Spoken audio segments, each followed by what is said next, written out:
Springbokke teen Frankryk, dit is die grootte, dit is 'n laterig Saterdag aand, ons kan die 4 kan jy lekker brand en dan kan jy rugby kyk. Maar Mike, dis vir hoe lank kan mens nou praat van wraak?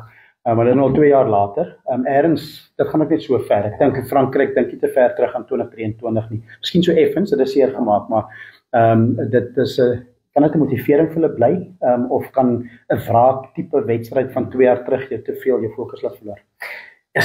Ek dink, Arie, hierdie is daai een wedstryd, en as jy kyk na die passie van die Franse, dan is dit 'n baie goeie vraag, maar ek dink die antwoord wat jy eens gaan kry is, ja, definitief, ons hou nog vas daaraan. Ja. Die Franse is nog seer gemaak oor die manier hoe dit gebeur het. Ja. So, ek dink tog daar's 'n mate van wraak wat hulle sal wil neem, veral vir hulle ondersteuners.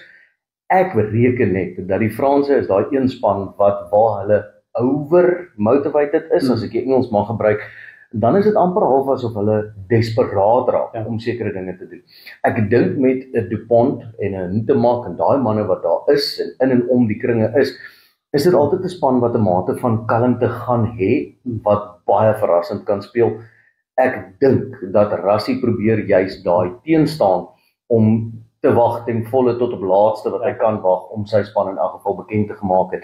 So ek reken dat dit 'n baie goeie wedstryd gaan wees en dat daai mate van wraak dalk net die oorreaksie kan wees teen die Springbokke. Absoluut. Maar moeilik om in Frankryk te speel. Ons weet dit en hulle ondersteuners is baie passievol. Jy was self daar, jy het 'n wedstryd daar gaan kyk, en jy weet hoe dit voel om die Franse in aksie te sien. Maar hulle is raasrig, hulle fluit en hulle raas en gil en skree.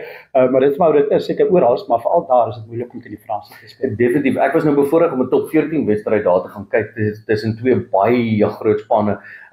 Jy Stad Fransy wat ons dop gaan hou het, maar jy was daar met 2023 wêreldbeker en ek dink daai is 'n step up in wat die ondersteuners besig is om te bring van klub na internasionaal toe. En dit is 'n baie trotse nasie. Dit is ondersteuners wat die beste van hulle spelers verwag en as ek Engels weer eens kan gebruik, demand die beste van hulle.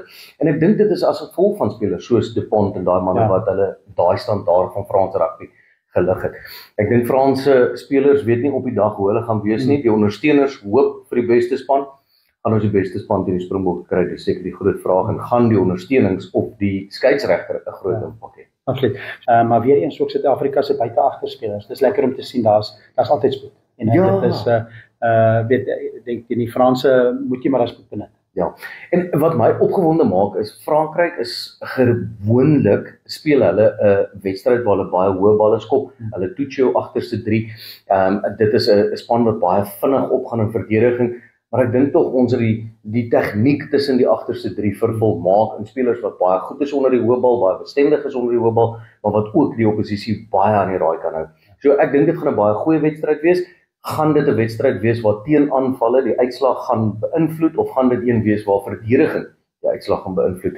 Ek dink dis 2 spanne wat baie gebalanseerd is, so dit gaan 'n baie goeie wedstryd wees.